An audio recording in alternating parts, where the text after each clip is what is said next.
Agora, começando nossos resolvers de receita, a primeira coisa que eu vou fazer no nosso resolvers.js aqui das receitas é importar ambos os models do MongoDB que nós criamos. Com isso, temos acesso às coleções e todas as propriedades e métodos disponíveis para consulta. Então aqui eu posso dar um import de usuário from, vamos subir um nível, mais um, aqui models barra usuário.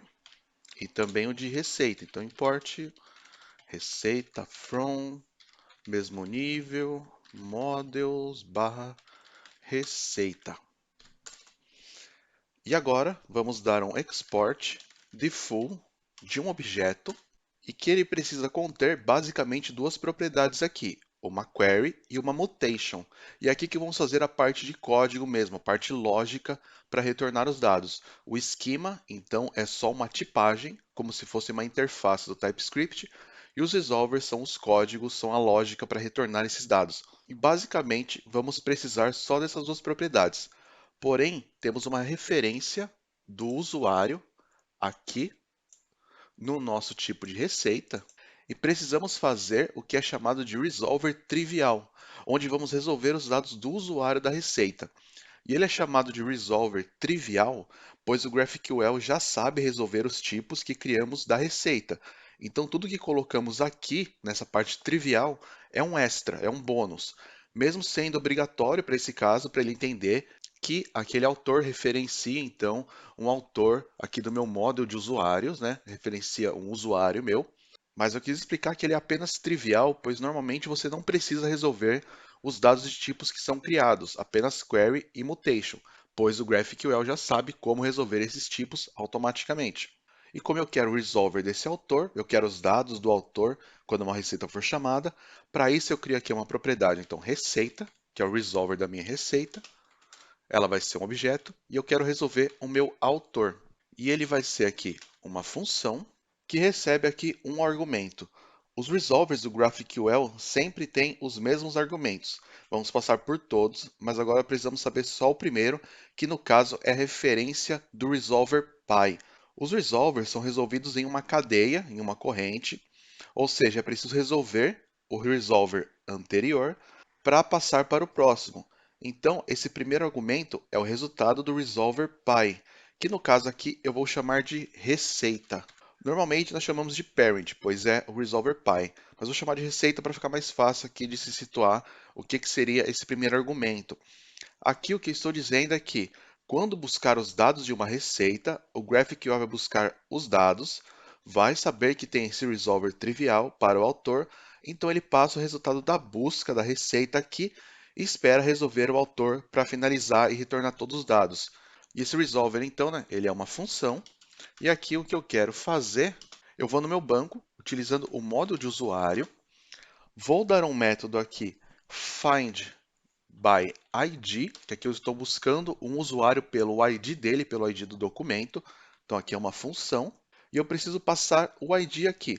No caso, o ID do meu usuário vai ser a minha receita.autor, pois é o ID, né, que veio, que a gente salvou lá no input. E com isso, o GraphQL sabe quais os dados desse usuário. E aqui tudo certo, é só isso que eu preciso para pegar o meu usuário pertencente a uma receita. Agora, para as queries, eu crio uma propriedade de query, que também vai ser um objeto, e dentro eu vou ter uma query de receitas, que ele vai ser uma função aqui, mas nesse caso eu não quero pegar nenhum dos argumentos, pois não precisa, eu quero retornar todas as receitas sem nenhum problema. Então só eu quero fazer é dar um receita, então pegar aqui no meu modo de receitas, eu quero dar um find. Esse find aqui vai me retornar tudo, tudo que ele encontrar. No caso, como eu não estou passando nenhum filtro aqui dentro, eu não tenho nada para filtrar os resultados, então ele vai me retornar tudo que eu tenho. E depois temos apenas uma receita, que eu vou pegar por ID, para ela também vai ser uma função, e aqui eu preciso pegar o ID que vem na minha requisição. Então esse primeiro parâmetro do py eu não vou utilizar. Quando não usamos um parâmetro do py, é bem comum colocar aqui um underline, então esse tracinho embaixo, que é para representar que ele não vai ser utilizado. Depois temos os argumentos enviados na requisição da query. Aqui eu posso dar um nome de args, se eu quiser pegar todos. Então aqui eu teria o objeto args, que foi tudo que veio na minha requisição, mas eu vou fazer algo um pouco melhor aqui. Eu vou desestruturar esse objeto e eu quero pegar apenas o ID que veio, que é o ID de referência da minha receita. E é bem comum fazer isso no GraphQL para pegarmos só o que precisamos. Aqui então eu vou chamar essa função passando no receita.findById e passando esse meu ID. E pronto, aqui eu já consigo retornar essa minha receita sem problema nenhum. Tenho minhas queries aqui resolvidas. E agora vamos para as mutations. Então minha mutation vai ser aqui um objeto. A primeira que eu vou ter, então, é a minha create receita, que também é uma função. Todas as mutations e queries e triviais aqui são sempre funções. Que o primeiro argumento do pai eu não preciso. E aqui, como segundo argumento, eu vou pegar o data, que é o meu input de receita que foi enviado. E aqui o que eu vou fazer é chamar o método receita.create. Esse aqui, o método create, recebe então o objeto que eu quero criar, um documento. No caso, são os meus dados recebidos, e ele me retorna então uma promise contendo um documento. Aqui, como eu preciso retornar então uma receita ao criar, ele já me retorna uma receita. Depois eu tenho o update de receita, que aqui também o primeiro argumento eu não preciso para nada. Aqui é update receita, né? Primeiro argumento eu não preciso. E aqui está um ponto, na verdade é uma vírgula. E o segundo aqui, dos meus args, eu vou desestruturar aqui o ID da receita que eu quero atualizar e os dados dessa receita, os dados novos dessa receita. Aqui eu vou dar um receita.find one and update. Então eu quero encontrar um documento e dar o update nele. E aqui eu recebo três argumentos, três parâmetros. No caso, o primeiro é o ID do documento que eu quero atualizar. Depois o data, contendo os dados novos. E aqui, só de fazer isso ele já funciona, mas eu tenho um problema.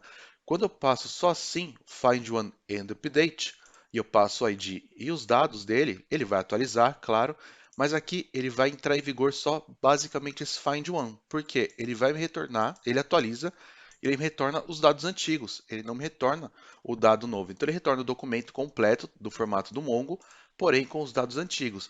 Se eu quiser essa receita atualizada, eu tenho que passar aqui o objeto de configuração, que eu tenho uma propriedade chamada new, que eu passo como true. Então aqui eu vou sempre retornar os dados atualizados depois de atualizar. E por último eu tenho um delete de receita. Esse delete de receita aqui, eu quero um método assíncrono. Então ele vai ser assim, que eu posso usar assim, que é o await aqui nos meus métodos normalmente. E aqui eu vou receber o meu parent, que eu não vou utilizar. Vou pegar só o ID. E aqui eu quero fazer uma coisa. Eu vou abrir parênteses para eu executar essa função que eu preciso para deletar. E eu vou dar um await receita.findOne and delete. E aqui eu vou passar o ID da receita que eu quero excluir. Porém, em alguns casos ele pode não retornar um booleano aqui, ele pode retornar alguma outra coisa.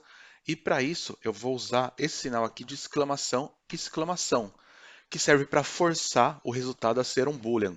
Então, se for um valor false, por exemplo, um zero, uma string vazia, ou se for um valor truth, ele vai aqui pegar e vai converter para um booleano de qualquer forma. E pronto, com isso temos todos os resolvers de receita. Como você pode ver, é bem fácil, não tenho muito o que fazer aqui. Eu não estou manipulando muito, provavelmente mais para frente nós vamos começar a mexer nisso e manipular um pouco mais quando tiver autenticação, para saber se o usuário pode ou não fazer uma consulta ou fazer uma mutação. Mas como você pode ver, normalmente é muito fácil aqui, eu só preciso fazer um método e retornar o resultado ali que for preciso. Não tem nada demais, não preciso de muita coisa para ele aqui. E na próxima aula já vamos criar os resolvers de usuário.